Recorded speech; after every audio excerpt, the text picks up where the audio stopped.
Hey everyone, I just wanted to say that there's a really fun announcement at the very end of today's episode. So please do listen all the way through to hear what kind of new and exciting things we got going on over here.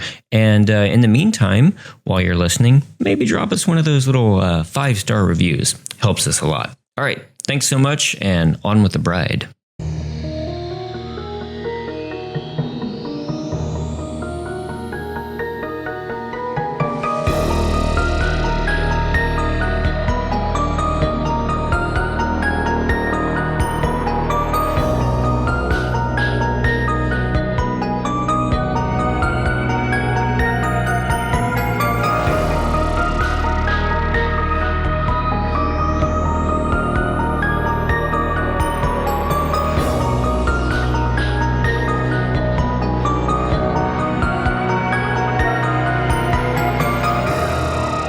The worst horror movie I ever saw was fucking great.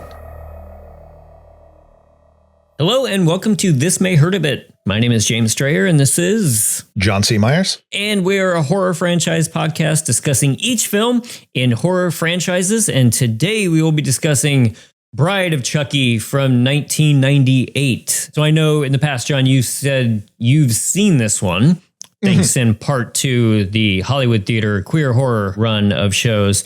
This is a first time watch for me. Oh, yeah. And yeah, boy, what a fun movie. Absolutely. I am so glad. I mean, obviously, I can watch movies whenever I want. I'm a grown boy. my parents will allow me. Yes, finally, to watch rated R movies. But no, this is a great example of how fun it is to do a show like this because I've always meant to get around to it. And setting up the Child's Play franchise, I was like, ooh, finally. I'll be hitting the mythical Bride of Chucky, and I'm glad I did. This is a lot of fun. It's a welcome reinvention of the series. Yeah. Because it lied dormant after part 3, and slashers in general were pretty much on the way out. Yeah. Jason had a couple more runs that weren't that great. Wes Craven's New Nightmare was sort of, critically it was enjoyed, but honestly, didn't really take to it. Horror kind of was hitting a little bit more mainstream with Silence of the Lambs, a little bit more like, oh, well, we want highfalutin horror. The studios, like, we might be able to bridge audiences that way, not just get teens and creeps to go see this stuff. But then here comes Wes Craven again with Scream. Yep. Changes the game. People love the meta stuff. People love the comedy. This capitalizes on that very well. Yes. It's a whole other level. Like it's not just doing what Scream did. It's much campier. It's much sillier, but it still packs a punch. And I did not realize that they had Ronnie Yu direct this. Ronnie Yu is a Hong Kong filmmaker, did a lot of action movies, and most notably, like, this is what got the attention of David Kirshner, Bride with White Hair, which is a beautiful, one of those, what are they called? Wuxia movies, wire fu and mystical sword and sorcery kind of thing. Fantastic movie. Highly recommend. Very beautiful. Bringing that Hong Kong sensibility to the US, which was a little bit more in style with John Woo having some success, like Quentin Tarantino constantly talking about Hong Kong action movies influencing his movies and ripping off Hong Kong action movies. So and that visual style is so great and works so well with this movie. Like, Ronnie Yu did not want to make a horror movie. Right. He, in fact, in an interview was like, I don't like horror movies. They scare me. Right. How but cute. he fell in love with the script and saw it as more like, he likes genre stuff, but this tragic tale of love, and saw a lot of opportunity to do some cool stuff. And I'm glad he did. Yeah, he's so much fun to watch and listen to. I watched some video extras on the DVD with him and saw some interviews on YouTube with him. And he reminds me of Del Toro a little bit, where it's just like, I'll just sit and listen to you talk about filmmaking. Obviously, extremely talented. Just talk at me, Ronnie Yu. Apparently, he took this job. He was looking to find some inroads into Hollywood filmmaking. The time he was living in Sydney and teaching a filmmaking class down there. And he actually asked his students, which would you rather see? This Bride of Chucky movie or like this other one? I think it was a Wesley Snipes movie called like Chasing the Dragon or something like that. And the students were like, Chucky, do the Chucky. Whoa, how fun. Like, I don't know. Like, not only is that sweet, but he also clearly he wants to take the best idea in the room, even if it's your students, because I was watching in those same interviews where the people who were in charge of the Chucky doll and all the puppeteer, they would just say like, well, Ronnie would come up and just say, well, how would you do it? You know, because you're experienced with the doll, and how would you film this? And he's just like, cool. Yeah, let's run with that then. And just like letting the smart people influence him, right, instead of like ruling with an iron fist, you know? Yeah. And he, one of the caveats for having him as a part of this is that he demanded to bring over some of his collaborators. Yeah. Peter Powell, the cinematographer, and David Wu, his editor. Which I think it speaks to that like, look, I know how to work with these guys, and I know that these guys know their stuff. And also with the language barrier, English not being his first language, I think being able to work with your cinematographer that closely and communicate those ideas. Yeah. I mean, thinking back just from our show, like one of those direct to video Hellraiser sequels where the director went over and worked with a DP that they could not speak the same language. Like the director and the DP have got to be on the same page. Yeah, in these. That's a lot of challenge. That's a big challenge right there. Another also a welcome addition to the Chucky fold is the ostensibly the star of this movie. Yeah, Jennifer Tilly, who was also a bit reluctant at first to take part in this. Yeah, she was not excited at first about getting a Chucky script, and I think part of that. And, you know, I don't blame her, especially if she's kind of younger at the time, but she had just come off an Oscar nomination. Yeah. You know, one of the first scripts across her desk, Bride of Chucky.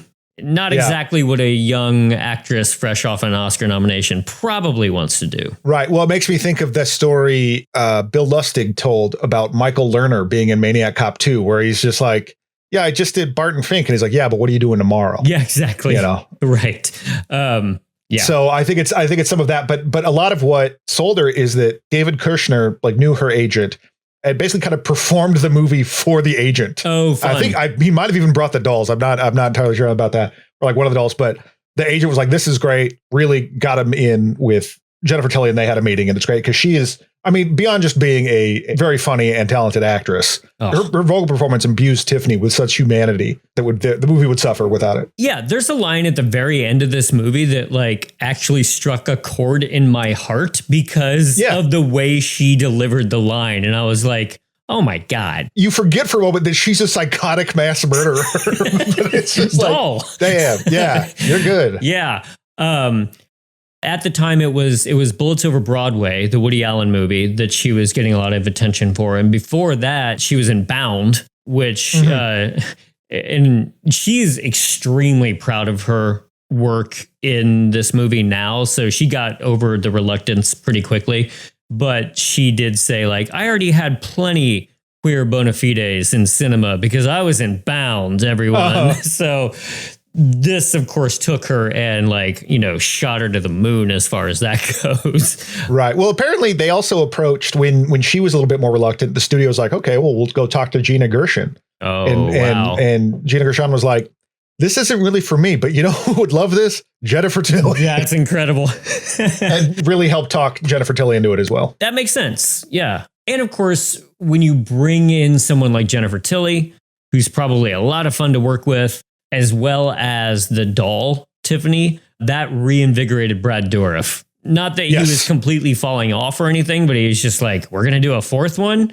And giving him someone to play off of probably like re-energized him completely. Yeah. I mean, and they made Chucky more of a main character in this as well. So I think he got to flex his acting muscles a bit more in this. They gave him a little bit more to do. I think not just leaning more into the comedy stuff, but there's a lot more conversations between the two of them. For sure. Then it's like, say, part 3, where Chucky just shows up and goes like, hey, I hate you. I'm going to kill you. Yeah, there's some great BTS footage of the two of them in vocal booths. And it's cool because you can see them acting against and with each other. Like their eyeline, like they're acting with each other in the vocal booth, which is a lot of fun.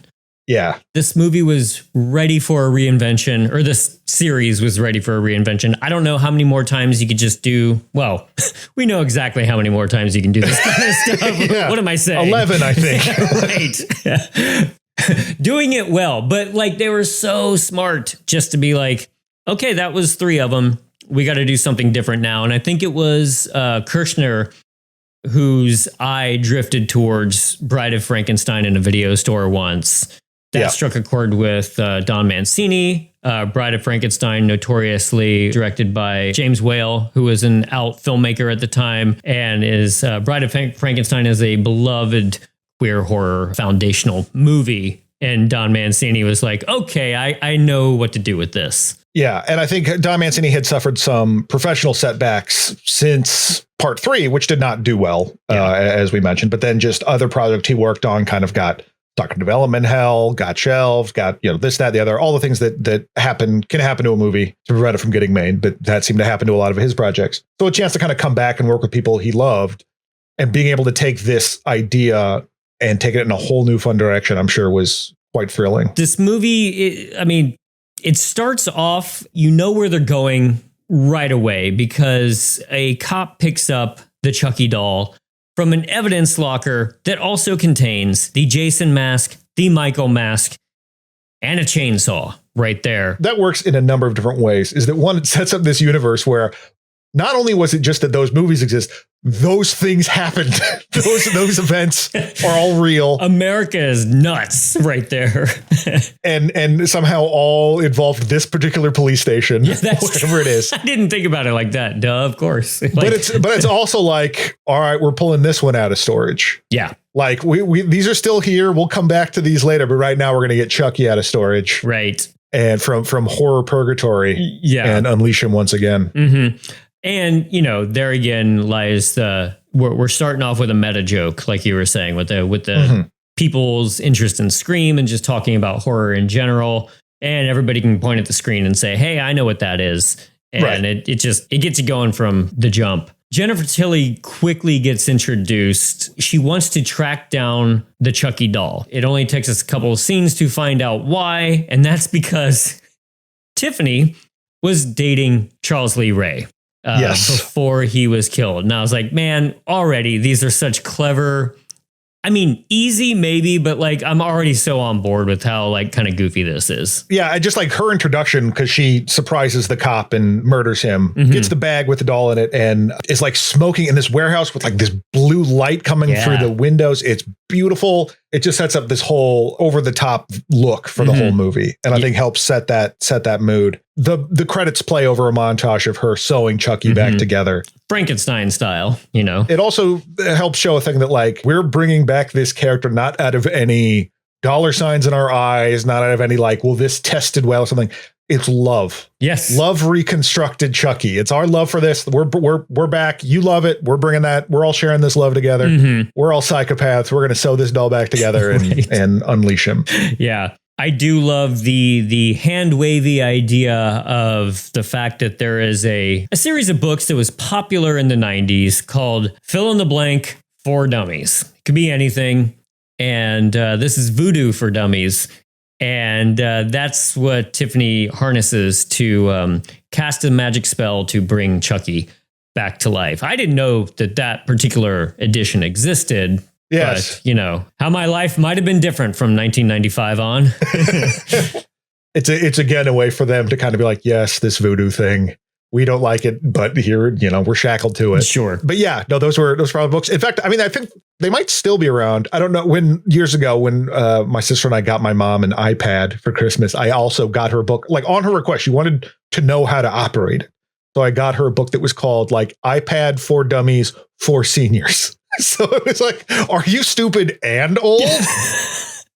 When you said that, I thought you said she wanted to know how to operate. And I was like, what? You got her surgery for dummies? Yeah, I got her surgery for dummies. Just to operate on you and your sister? Look, we can't afford her medical care. Right. This is America. Yes. You got to do it yourself. So here's remove your pancreas for dummies. But yeah, there's a fantastic shot of Jennifer Tilly like laying Chucky out over a pentagram with candles and all that kind of stuff. And you just get to like watch her act in this moment. You get to watch her chew some scenery very early on, doing a ritual to bring Chucky back to life. It doesn't appear to work, unfortunately, but that's only because we need to have a cool reveal in about 5-10 minutes from now. When her boyfriend Damien comes over. Damien is this kind of like, I don't know, wannabe goth boy There's a photo of what he actually looks like later in the movie that cracked me up. Yes. He wants to impress her with his knowledge of serial killing and like maybe killing. Like, yeah, maybe killing. But he couldn't bring himself to do it, which is really sweet. It's important to note as well that Damien is played by Alexis Arquette, a trans actor in the mid-90s. And yes, related to the family of Arquettes. That was a big thing for Don Mancini as well, because talk about wanting to have those sort of the queer bona fides. That's like people that know who Alexis Arquette is. And so that's just like, hey, look who we got. Yes. We're all speaking the same language here. Yeah. But Alexis Arquette is hilarious in this so because the character of Damien, who is named after two characters from The Omen, because it's Damien Baylock. So it's the combination of Damien and his nanny. Right. There's basically Marilyn Manson. And I was reading that apparently Marilyn Manson was approached to do this, but then bailed out. I'm so sort glad. of playing on that hold. Yeah, because I mean, even Damien's, what he looked like before is very much like a younger photo of what, Marilyn Manson looks like. Alexis would do like drag shows and stuff like that. And so brings this theatricality to it that fits that character because he's such a poser and pretending. Yes. Right? Like he wants to have sex with Tiffany so bad and just is really just getting into the part, like flopping on the bed. Yeah. Don't you think you've kept me waiting long enough? No. Oh. You know what the French call an orgasm? Le petit morte. Yes. Oh. You're like, this guy's a dork. And he also does the absolute no-no in a Chucky movie is he disrespects the doll. Yes. She points it out to him and he's like, oh, this thing sucks, and pretends to hump it and throws it away. And he's going to get it. Yeah, exactly. The Chucky reveal here is fantastic because she handcuffs Damien to the bed, looking to get all kinky with him, puts Chucky on his stomach. But then there's this very short shot that I loved so much, which she starts almost looking like she's going to do a strip tease. And there's music playing in the background, but you can kind of see Damien like breathing just a tad. So it kind of looks like Chucky's bobbing his head to the music, watching her do a tease. And I thought that was great. I don't know if that's intentional or not, but if it's not, it really works. Damien makes another crack about Chucky. And of course, this just makes his head rotate Exorcist style to reveal that he is alive and ready to take out Damien for his disrespect. He puts a pillow on his face and sits on it and is suffocating him because he can't do anything about it because he's handcuffed. Yeah. But just the shift in Tiffany, the shift in Tilly's performance to being so much more like demure. Yes. And subservient almost to Chucky, like this awkward, like. Hi. How you been? Okay. That really establishes their dynamic right from the get-go. A part of that is she's been wearing this ring since the day that Charles Lee Ray was killed. But Chucky very quickly, and I like how quick and mean this is because Chucky's just like, are you kidding? That wasn't an engagement ring. I didn't leave that for you. But it also establishes her as such a romantic at heart. And I really love that about Tiffany's character. She's a killer. She's like this kind of trashy but glamorous woman. But man, she's got a big heart and she just wanted to be with Charles Lee Ray this entire time. Yeah, just wants to settle down and have some youngins. But Chucky, no way. It's great, too, because she immediately gets pissed at this and says, well, screw you, and puts him in a little playpen that locks. And she immediately stomps off, starts crying in bed. And then it's revealed that she lays in bed next to the corpse of Damien, who's still handcuffed to the bed. So good. Which, and we'll see if this gets revealed later in the series or in the TV show. But it kind of makes you wonder, was she always murdering? Did she murder after? Because, when we see Charles Lee Ray, he's murdering with his boy. Yeah, that's true. Did he have boys' night out murders? Yeah. There's no, we don't know. Hey, a mature relationship can handle boys' night murders and girls' night murders. And then at the end of the night, you have to be your own people. Yeah, you come together at the end of the night and kind of compare notes, and that's fine. Yeah, because it seemed like a little bit later, he's kind of surprised at how adept she is at murdering. That's true. He's been out of the game for 10 years. Right. So. Well, she's disposing of the body. Mm-hmm. Already by this point, we have been introduced to ostensibly the heroes of this, although it kind of feels like their movie is going on apart from the Chucky movie, but I like that for those parallel tracks. Yeah. And this is Jesse. Mm-hmm. We don't officially meet Jesse yet, but we meet Katherine Heigl's character, Jade. So this is a scene where it's prom night, Jade's date. David shows up to pick her up, and he's greeted by the police chief, Warren Kincaid, played by John Ritter. Yes. John Ritter had a small role that got cut from Child's Play 3. Yep. He was going to be like a security guard, but like he wanted to be a part of it. They wanted him to be a part of it. I love John Ritter. I will watch him in anything. And even here playing like a complete turd, like just a piece of shit guy, you're still like, yeah, but you don't beat it, right? It's like John he Ritter. Yeah. But he's a scumbag. And he wanted to be a total scumbag in this because I think he knew his image at the time and he was kind of beloved by everyone. And he's just like, no, crank me up to 11, make me an asshole, and then everybody will cheer when I die. Yep. I know what kind of movie I'm in. This movie is really good at that. It's setting up like the people that they kill. They're annoying enough without being too annoying. And I'll get into my favorite a little bit later, but this is still 1998. Yeah. And like, it's less common to see a gay character on screen, but it's still pretty iffy, particularly like one that's presented just sort of as a person. Right. That's the big thing. So he shows up, he lies to pick her up for prom because her real boyfriend, Jesse, the chief, her uncle, who she lives with, does not like Jesse. Right. And so he just sort of plays a wingman and they meet up in the car and he's just driving them to prom. Right. And there's some fun reveals about dancing around that too, where, David is on his way to Princeton, on a dance scholarship or something to that effect. Figure skating. And you're like, you start to kind of put it together in your own mind. And it's like, it's great. It's a lot of fun. But it's handled with a very deft touch. They are interrupted on their trip by my personal favorite asshole in this entire movie. Well, it's Needle Nose is what they call him. Right. But this is Michael Lewis Johnson, who plays a cop. The chief has asked to follow them and hassle them and give them a hard time. Yeah. All right, Boogie Nights. You're up. This is such a load of shit. You know we haven't been drinking. Well, then you got nothing to worry about, do you? This guy, just all credit to this guy. He's playing an officious, annoying twerp that just relishes his awful power and harassing people. And he's got the face for it. Yes. And he lets that face do the work.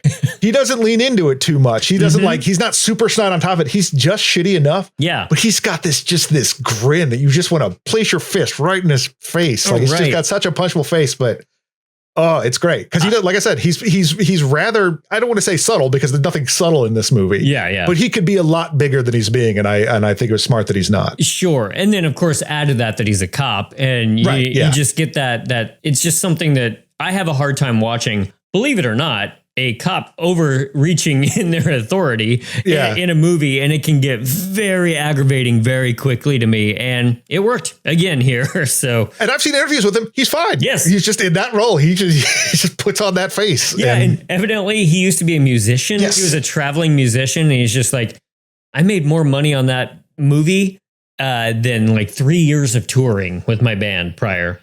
Amazing. Yeah. Cut to Tiffany taking Damien's body out of her trailer, and in the same trailer park, it's in a trunk, but in the same trailer park, there's Jesse is photographed like just a big old hunk of man meat. It's great. He's like, working on his truck, and just like they film him perfectly. Tiffany's just sort of like gazing at him. Yeah, which is, I mean, again, and I don't know the conversations that on this topic that Kirshner and Mancini had with Ronnie Yu about this, but like they're sort of smuggling in queerness through the female gaze. Oh yeah. They're like, well, she's looking at this hot hunk. We better have this hot hunk hang around and take his shirt off. Totally. I mean, Ronnie Yu did in one interview that I watched,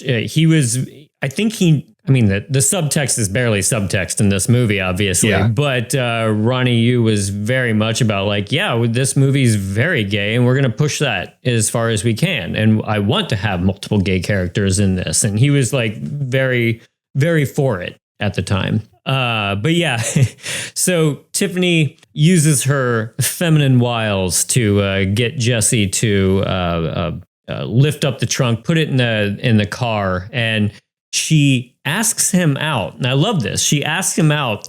He says, "Nah, I can't do that. I'm with somebody." And then that's where we get a little bit more of Tiffany's sweet side, just like, treat her right, Jesse. Excuse me? Treat her right. Never take her for granted.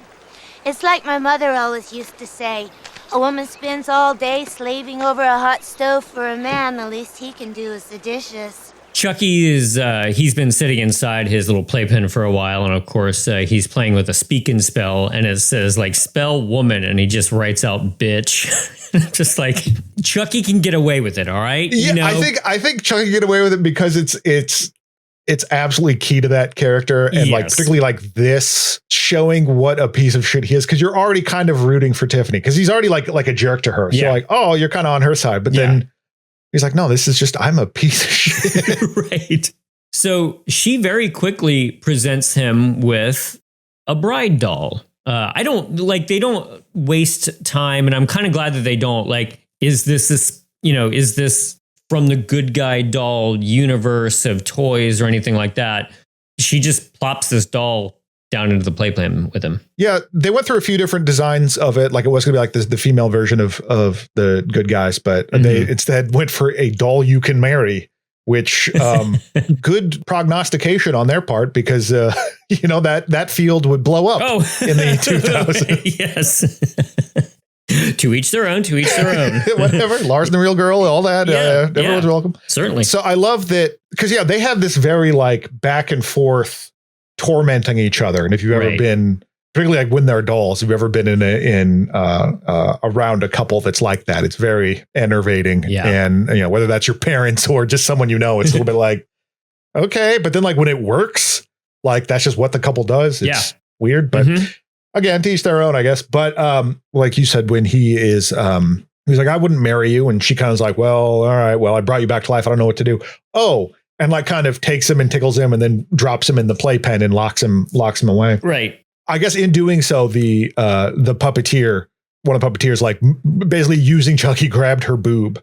And apparently that was a reoccurring thing that would happen. There was apparently some puppeteers that were getting a little antsy. Yeah. I guess Katherine Hagel said something similar on David Letterman. So gee whiz. Yeah. Cool. That's a fine line. And you also have to remember, it's not just friends, it's professional. This is the workplace, don't be doing that with your puppet. I think it's kind of built in. If you hire a cartoonist or a puppeteer, you're going to get a pervert. Like that's in there. It's just whether they can manage themselves. Right. Yeah. Okay. So this leads us into a fantastic scene of, Jennifer Tilly in the bathtub watching Bride of Frankenstein on TV. And for once, I will let go of the don't show me a better movie in your movie kind of thing, because I don't know which movie's better, really. And I've watched Bride recently, and it's great, but... Well, yeah, and I think particularly being as meta as this is, and, it's big and campy, sure. Yeah. Right. Particularly when the TV pops up and from the tub and it's to the face screaming. Exactly. Yeah. And that scene is so well done. Like there's a couple of overhead shots where you could tell if you look, they played it backwards. Yes. To emphasize her flailing around. Because Chucky drops the TV in the tub and executes her after he gets out.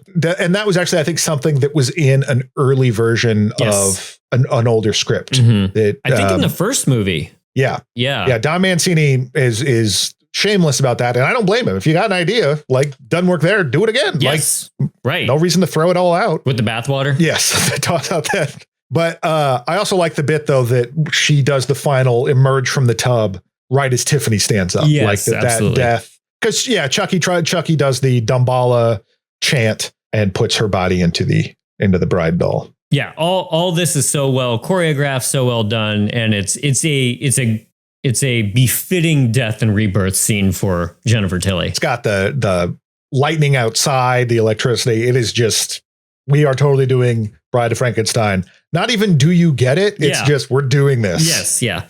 So they consult the Voodoo for Dummies book once again, and they decide that they need an amulet because Chucky still wants to transfer his soul out of the body. He still wants to get into a human body. Lest we forget, this is the entire point of all these Chucky movies. I love that the amulet is listed in Voodoo for Dummies. And I love the fact that they're just like, yeah, I was wearing it on the night that I got shot and then I got buried with it. It's fine. I know what this amulet is. Are there multiple amulets enough to get put into a Voodoo for Dummies book? Who cares? Well, I don't think it's it's an exhaustible item. I think you can just kind of keep using it. But they did. Yeah. They're like, well, we need a reason for them to take this road trip. Yes. Yeah.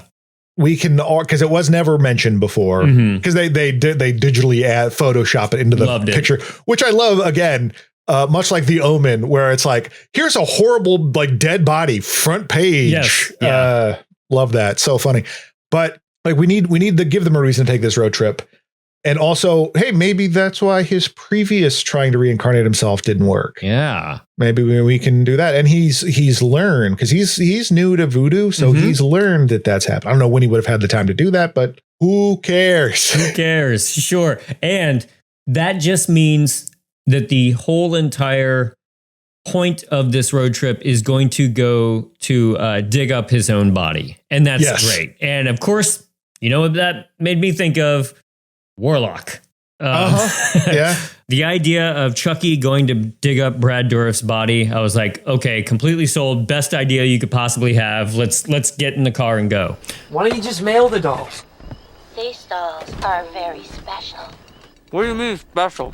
I mean, there's $500 in it for you if you get them there by tomorrow. No questions asked. I'd do it myself, but I have to take care of a friend who's mentally incapacitated. Yeah, I'll do it. But I want 1,000. Okay, sweet face.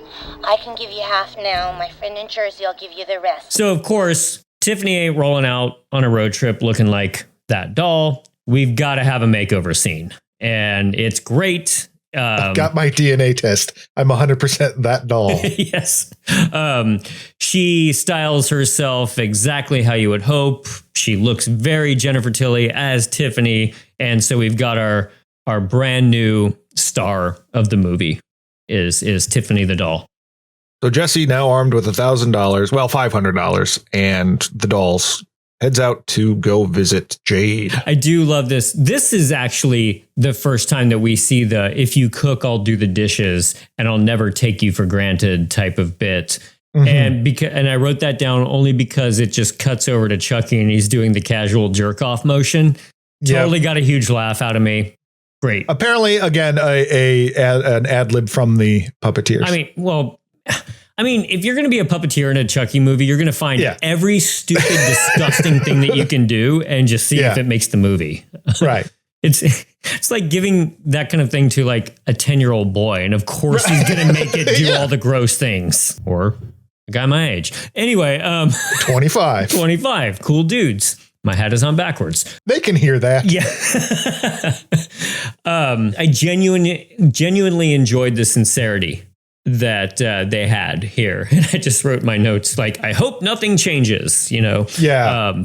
Well, what I love is that because Jesse has gotten $1,000 for transporting these dolls for Tiffany. That he's like, that's enough for me to start over. Yeah.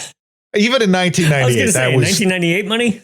that was not enough to start over. But I love just like, he's a dumb kid. Yes. And he's so in love. And so he convinces Katherine Hagel to do the same. Right. To like, run away with me. Your uncle sucks. Let's get out of here. And she agrees. Yeah. John Ritter cop, he's on their case. This next bit starts a really fun idea, which I'm kind of surprised more horror movies haven't done, which is Tiffany wants Chucky to up his game a little bit on his murders. And she just goes on and on about how, like, what, you're still using a knife? For God's sake, Chucky, drag yourself into the 90s. Stabbings went out with Bundy and Dahmer. You look like Martha Stewart with that thing. Who the fuck is Martha Stewart? My idol. But like, how many people has Chucky stabbed? I mean, that's the thing. Yeah. The only two I can think of. I mean, he came at Chris Sarandon with a knife. Right. Yeah. He's terrorized people with knives. Right. But he stabbed Grace Zabriskie. I was going to say Laura Palmer's mom. Yeah. Yeah. And then technically he stabbed the teacher as well in part 2, but that was like, but really it was the beating. Yeah. Yeah. You know, with the ruler. Mm-hmm. Which they really sidestep. Like there's not a lot of surprising strength with Chucky in this one. Oh, yeah. A lot of it is that he has a gun. Otherwise, people just kind of throw him around, which I think they do very well in this movie. They save that for some very comedic effects. Sure. Like when Chucky's trying to attack Jennifer Tilly in the background, and she just kicks him against the wall. Right. Yeah. But yeah, no, he wants to use the knife. He just doesn't get a chance to very much. This sets up, I think that the editing in this death scene is a little bit wonky, and maybe I'm just having a hard time looking at piecing together what I'm looking at. Yeah. John Ritter tries to investigate the inside of the van. Well, he's there to plant drugs. Plant drugs, that's it. So in the glove box, correct? So that no, he just drops it in the back of the van, but he hears them laughing. He hears the dolls laughing. Got it. But the nails that shoot out, are they in the glove box? No, they're like they're resting on top of the glove box. The glove box, some cars had this where like the glove box kind of would have a lip on it. Right. It wasn't flush with the dash. And so Tiffany has the idea to put up a bunch of nails on there. Then Chucky gets under the dash. And this all happens really quickly. It's kind of tough to read. Yeah. And cuts some wire that causes the airbag to deploy. The airbag. Yeah. Flinging the nails. Okay. Yeah. Because you don't see it for a second. You only see it in the background. They don't really underline it. Right. But yeah, then all the nails go into John Ritter's face. It's great. And of course, they got to make a comment about it. Why does that look so familiar? Well, and funnily enough, part of the reason it looks familiar is that makeup was done by Paul Jones, who did the Pinhead makeup for Hellraiser 2 and 3. Great. Perfect. Yeah, and he had to he had to be in the chair for a long time to do that. Same thing with Alexis Arquette, like to get those stupid tattoos, had to hours. Yeah, hours in makeup getting those done. Gosh. But yeah, and there was also initially a line that was "Three's a crowd, Jack," which is a reference to John Ritter being on Three's Company. Oh, but in 1998, audiences were like, "I don't know what that is." Right. Yeah. So yeah, they changed it to that, and it always got a huge laugh, and it works. Yeah, I'm game for it in this kind of movie. They get pulled over by that needle-nosed cop again when they're passing by a party. This is the one part of the movie where I felt like, even though there's a couple of kill scenes here, this drags just a little bit to me because we're once again getting harassed by the cop. And and at this point, I just want them to get on the road, Right. So this feels like when you're about ready to go off on a road trip and someone needs to stop for snacks and a cash machine and all that kind of stuff. And I'm just like, let's get on the road here. Yeah. Oh, we do get to see Chucky smoking a joint because, again, of course we have to. Yes. I think it was the actor who plays Jesse said, it took us almost a whole day to shoot Chucky smoking a joint, which is just incredible. Right. Because you have Chucky smoking a joint, you have her smoking a little bit earlier, Tiffany during her change montage. He's drinking water. They find new weird things to do with the puppets. Yeah. I don't know why it would have what made it take so long. I've never read why that. What the holdup was, but it was just never no, that doesn't look right. No, that doesn't look right. I mean, I'm sure you have to hide the exhalation of the smoke too. Either way, the cop finds some weed, the weed that's been planted by Ritter cop earlier. At this point, Chucky's just like, oh shit, we got to get out of here. So he army crawls towards the cop car, flips off a stoner kid who's just minding his own business there, which is great. That rules because it's not like the kid sees Chucky and Chucky pauses, gives the finger. Chucky pauses, looks at the kid. The kid takes a big drag of the joint, looks at Chucky. Then Chucky's like, fuck you. I was waiting for that. Yeah, I'm going to time it with your hitting of the joint. He essentially puts a fuse inside the gas can, lights it, crawls away. Cop car goes up. Explosion.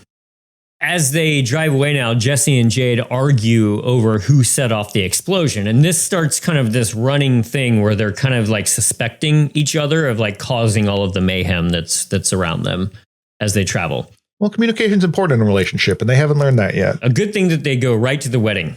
Right. if they can't communicate yet, let's get hitched. The communication gets better after you're married, just automatically. Yeah. It does. Anyone will tell you. Right. So is having kids. Yeah. That's why they call kids the quick fix.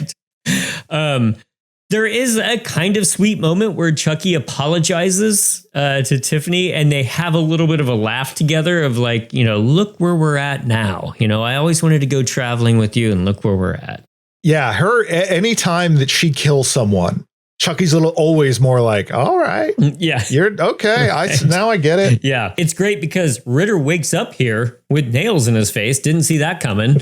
And he falls on his face again. And I feel like they made a gag out of the nails going further into his face, which is really good.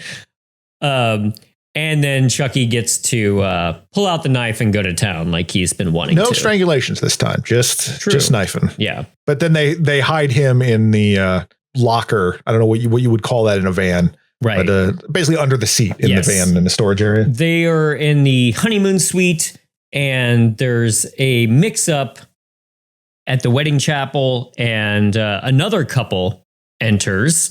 And they seem like they're up to no good. And who is that? Who's playing the wife?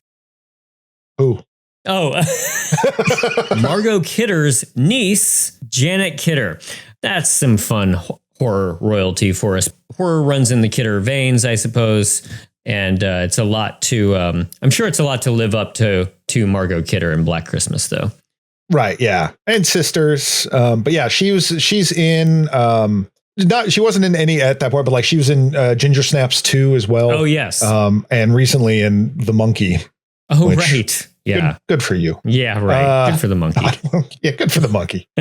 But and this is a scene. So these people come in and they're just a young couple. They just want to have their honeymoon. I think in keeping with the tone and keeping you on the side of Chucky and Tiffany to an extent is that everyone that gets killed up to this point sucks. Yeah. Because like, we've seen Needle Nose be a huge jerk. We've seen John Ritter be, really overbearing. And then he's planting evidence. He's trying to get this guy in trouble for no good reason. Like he wants to ruin this dude's life. And then this couple, when they're in the room talking to Jade and Jesse, the Janet Kidder pockets Jesse's wallet. Mm-hmm. For no real reason. But for no real reason, just because she can. Yeah. She's wants the thrills. And so breaks the, it's kind of like with Jason, like you break some unspoken moral code and they'll get you. Yeah, yeah. But this does set up for an absolutely wonderful death scene. And I'm not the only one impressed. Chucky himself is so impressed by Tiffany's work here. She goes into the honeymoon suite, which naturally has a mirror over the bed. And she just chucks a champagne bottle at the mirror, which causes it to shatter and all the shards of glass fall and stab the couple repeatedly. And on a waterbed, which causes the waterbed to explode. Yes, the waterbed explodes and the blood and water seep down to the feet of both dolls. And I truly love the expression on Chucky's face when he sees this happen, because this is the moment, like what you were saying earlier, he loves it when Tiffany kills somebody and he looks truly in awe of Tiffany. And it's very sweet. Yeah, he is so excited. And it is just an amazing little set piece, an amazing kill, like really just visually stunning. And you can see where they added CG in there. And, and so Chucky realizing that he's in love is like, let's get married. Yeah. Part of this was just by necessity because they could not make it work on the doll, but he puts the ring on her thumb. Yeah. Because they just kept sliding off. Yeah. So we'll just put it on the thumb. It's very sweet. And then then what happens, John? Then they have a very funny sex scene. Yes. But it's funny because they don't go over the top with it, I think. Yeah, well, they thought about it, and like all the puppeteers were like, we just, we're, as I said, every puppeteer's a giant pervert. No, even the giant perverts were like, we couldn't make this work. And so the puppeteers like it just doesn't look right. I don't know. So you get a hint of Tiffany's butt, then you just see silhouette on the wall because they're in front of a fireplace. And this line gets a huge laugh every time it's shown. And it was ad-libbed by Jennifer Tilly and Brad Dourif. Wait, what? Have you got a rubber? Have I got a rubber? Yeah. Tiff, What? look at me.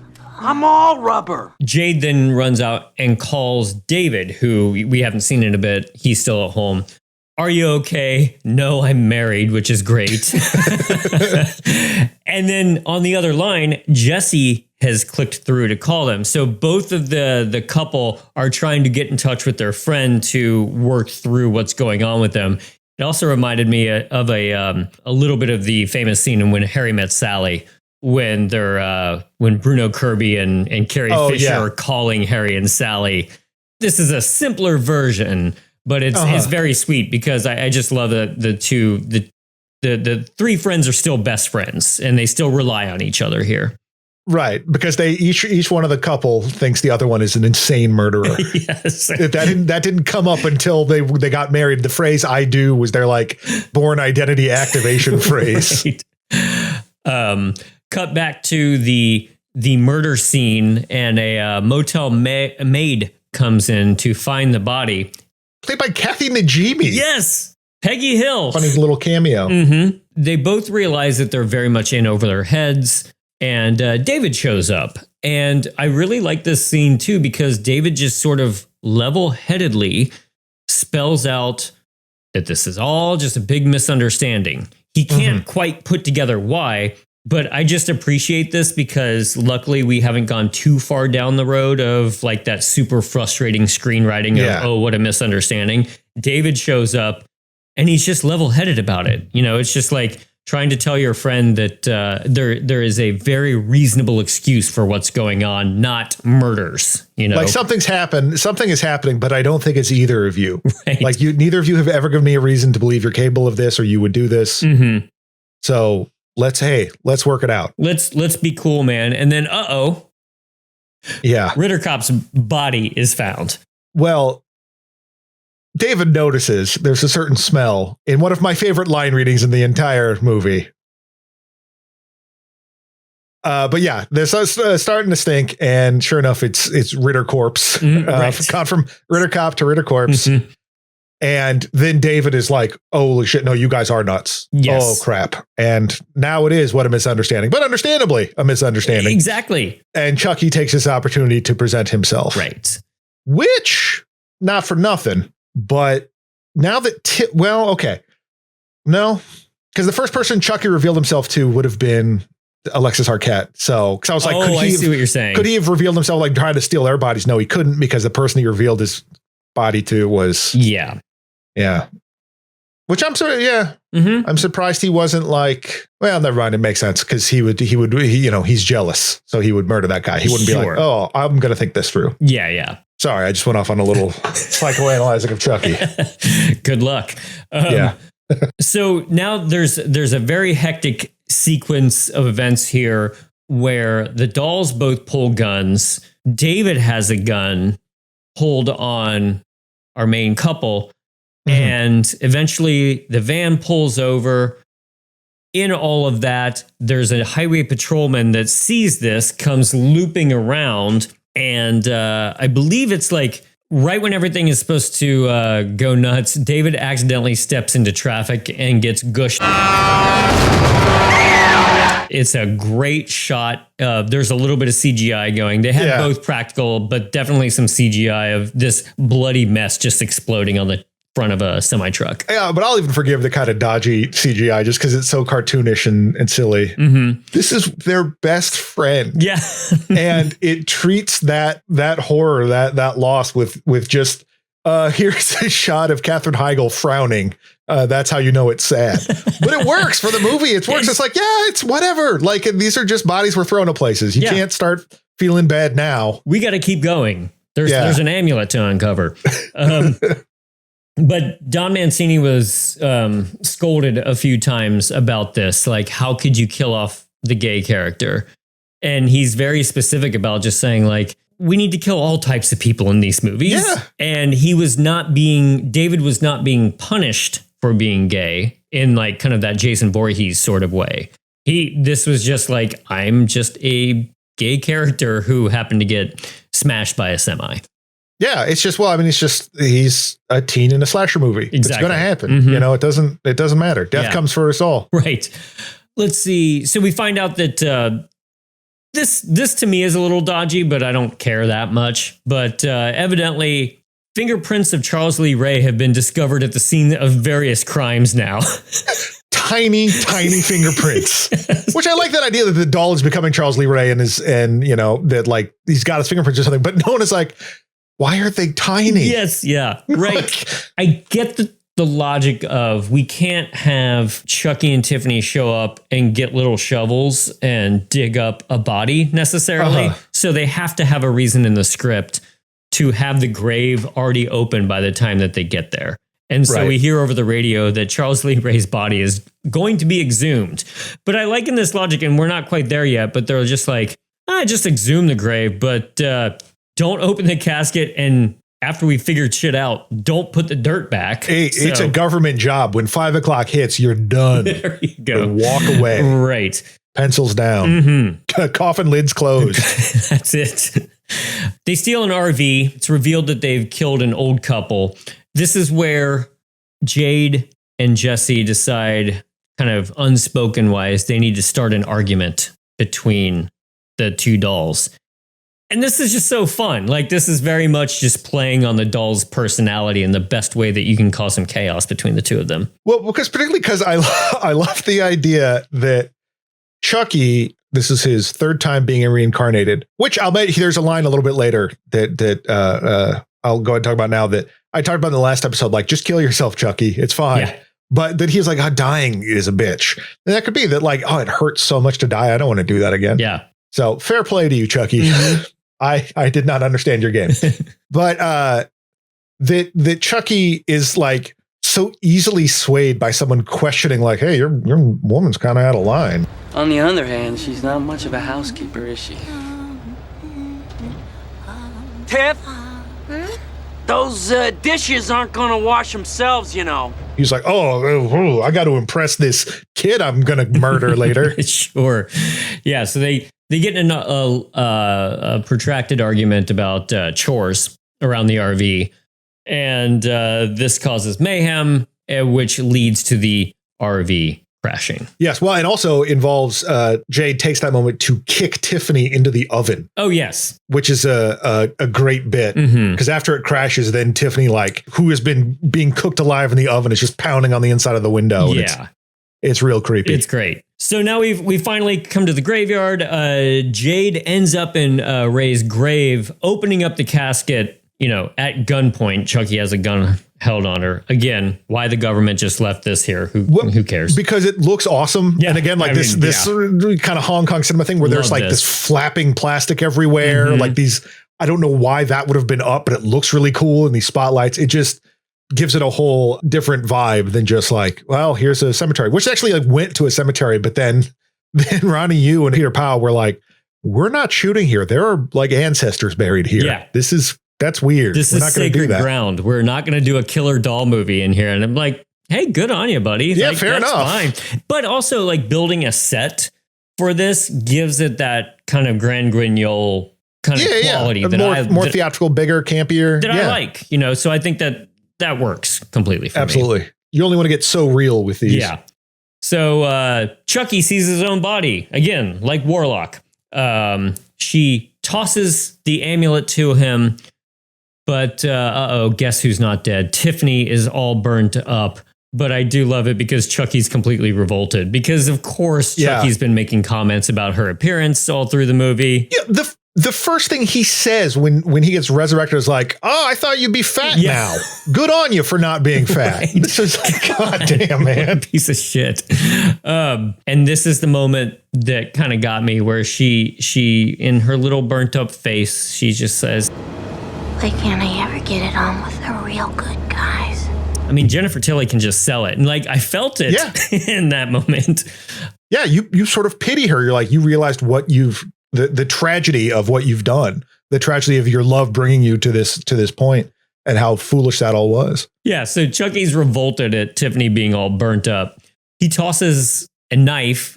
This is where Jesse like flips himself around to save Jade and takes the knife in the back. Tiffany's has had this sort of change of heart. She doesn't want to murder these kids. And she's like really starting to see like how absurd this all is and how really crappy Chucky is. Like seeing a couple actually in love. And although they think the other one is murdering the other one or, murdering everybody, that she's like, hey, I don't have to be treated like this. There's actually decent people out in the world. I've been wasting my time with this asshole. Yes, exactly. But maybe I'm, and I've been killing people too. So maybe that's bad. They're tied up. It's ritual time again. Tiffany does the classic move of, come closer, Chucky, kiss me, and then stabs Chucky in the back by saying, Oh, Chucky, look at us. Don't you see? We belong dead. You think that's it, but no. Oh, no. We need a long, protracted shovel fight, shot primarily from overhead so that we can have two shorter stature actors playing the two dolls and swinging shovels around at each other. Ed Gale is back. He came back to be Chucky, live Chucky this time around. Joining him to play Tiffany is Debbie Lee Carrington, actress, been in a few things. Probably most notably known from Total Recall. Oh, yes. They have this big shovel fight, and a lot of it's overhead to kind of sell that these are smaller dolls doing it, and then also to kind of hide the sort of smoother movement of the actors versus the puppets. Chucky gets knocked into the grave, and he can't get out. He's stuck down there just as a cop shows up, and we get a very similar kind of expression from the cop as the end of part 1 of no one's going to believe this shit. No one's ever going to believe this. You know that. What's going to happen to us? Preston. Yeah, I'm here now. I'm afraid we've got another corpse to add to the list. Jesse and Jade? Hell, they didn't do it. Here's the thing. This cop, by the way, is played by Lawrence Dane, probably most notable for his role in Scanners. Yes. But this guy is immediately like, yeah, they didn't do it. They're free to go. You got to get out of here. This crap's crazy. Yeah. He is a man of principle and is like, look, I know what I saw and people are going to believe me because I'm an honest person. Yeah. Chris Sarandon, no. Coward. Coward. Right. That's why Andy's mom ends up in jail. Yes. Because it's like, well, I can't tell anyone. That might make me look weird. Well, this guy's like, no, I saw it. And you're going to believe me because I'm a straight shooter, damn it. Right. And you guys can go home.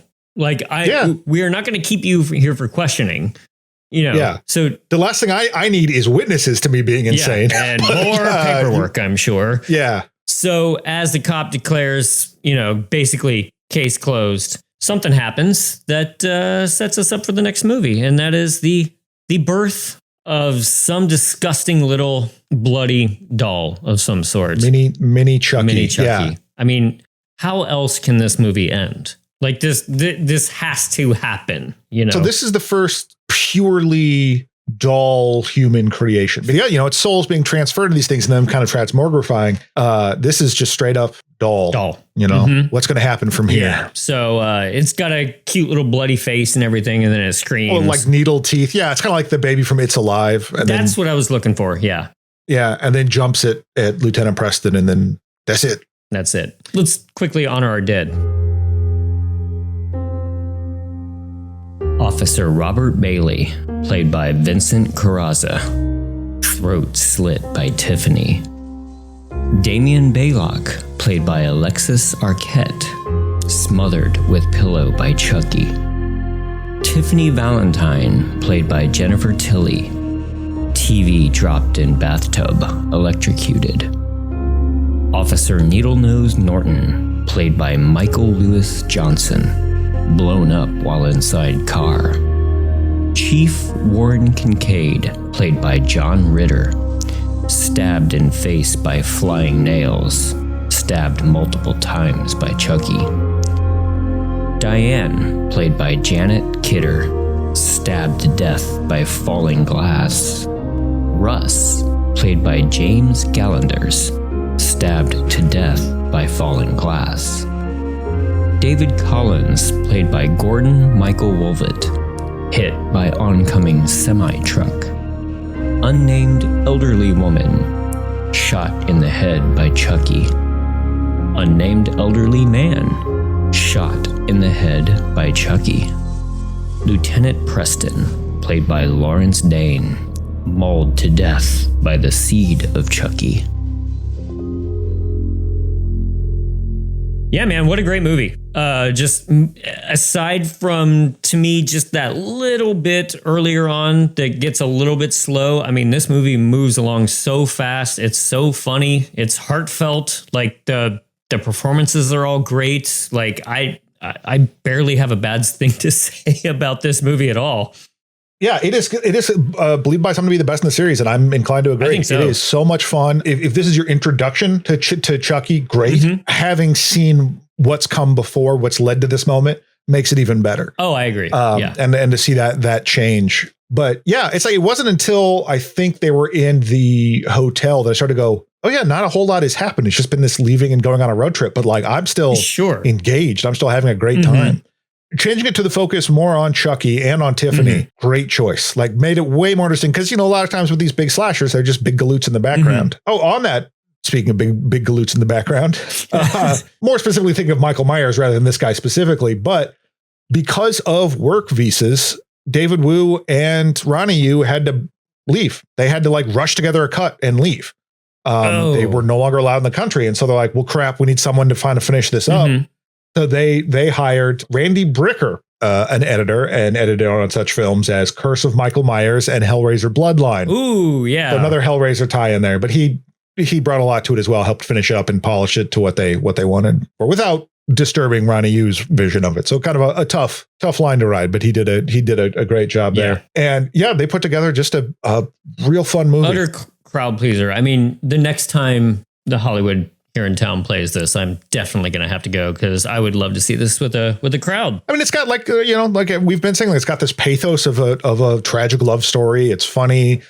The kills are very silly, but very fun. This also, and I know that we'll get into it even more over the next format. Like this, if there was ever any question about the queer qualities of this series, like this just really just knocks it out of the park. And from what little I know of the other movies going forward, it goes even more in that direction. So this is like an absolute hallmark of queer cinema that people more talented than I have written on, and you can read and watch their video essays on. They start really playing around with gender, and rather than sort of this more obtuse critique, they kind of really get more right into it. But fantastic all around. Like, can't recommend this enough. This is it's a great introduction to this kind of horror in general. Yeah, I think that's true.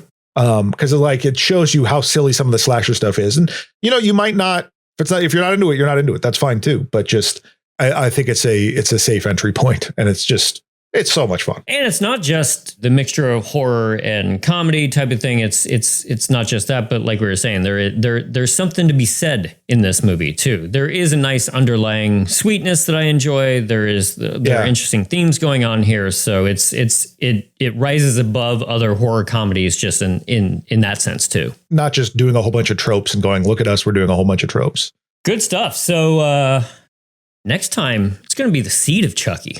I don't know a ton about it. I've never seen it. So this will still be more new territory. And but I do understand that this one was Seed of Chucky is not quite as beloved as Bride, but we will soldier on, of course. When has that ever stopped us before? Right. Yeah. Like kind of the point. Yeah.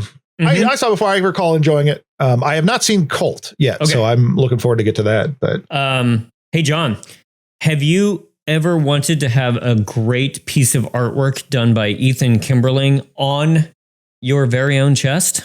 I would like anything on my chest. I am nude right now. He sure is, folks. That's why this is audio only. We do not bow to video podcasts. Well, we can't. They won't let me. No, we got some t-shirts printed up.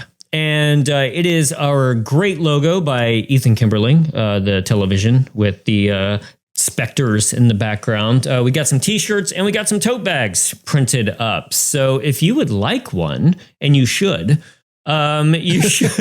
email me at thismayhurtabitpod@gmail.com and we can arrange getting you one. I think we're going to do the t-shirts for $25 and the totes for $20. And that includes shipping domestically, please. International, glad to send it. I just might have to do a little calculation on that end and get back to you. But on black t-shirts, of course.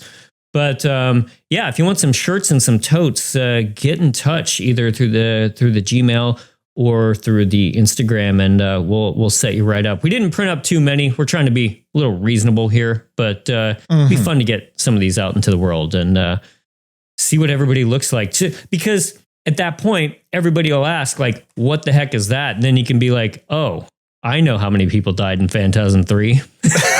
Yeah, like, ooh, you're hired. Yeah. You are hired and hot. I would like to hire you and date you. Wait, that's probably unethical somehow. Right. So you can smash the system from the inside that way. Take down those people. Exactly. So yeah, if you want a t-shirt, get in touch. Email me, Instagram me. We'll get those sent out to you. So until then, pop in that seed of Chucky. What? Ew.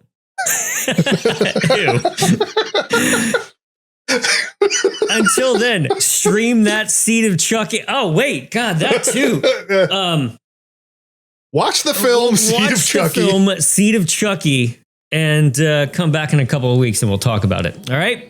Okay. That's good. We'll see you then. Good night. Good night. This has been a Caretaker Press production. It was produced by James Strayer and edited by John C. Myers. Logo by Ethan Kimberling and music by Michael Arthur Holloway, who you can find on Bandcamp. Follow us on Instagram at thismayhurtabitpod and email us at thismayhurtabitpod@gmail.com. Give us a 5-star review over on your favorite podcast app, and we'll see you next time.